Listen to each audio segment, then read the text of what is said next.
কি হলো?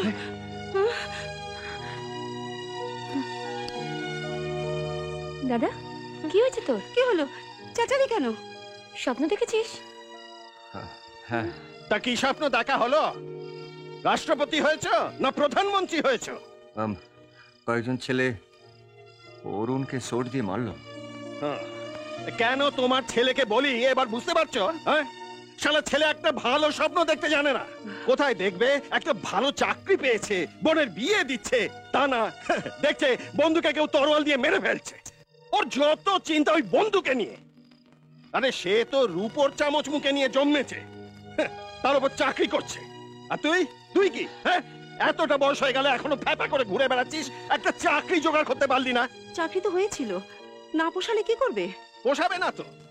তোমার ছেলের মাথায় ভগবান তো ঘিলু দেননি, একটা গরম চাটু বসিয়ে দিয়েছেন, সব সময় তেতে আছে। অফিসের বস তার পিএকে নিয়ে ফষ্টি নষ্টি করছে, তা ওনার মাথা গরম হয়ে গেল। তা তাকে লাথি মেরে তাড়িয়ে দেবে না তো কি করবে? হ্যাঁ, মাথায় বসে পুজো করবে? বাপটা দিন রাত খেটে মরছে, আর উনি দিন রাত টোটো করে ঘুরে বেড়াচ্ছেন, আর রাতে গোষ্ঠীর পিন্ডি স্বপ্ন দেখছেন। শালার ছেলে হয়েছে।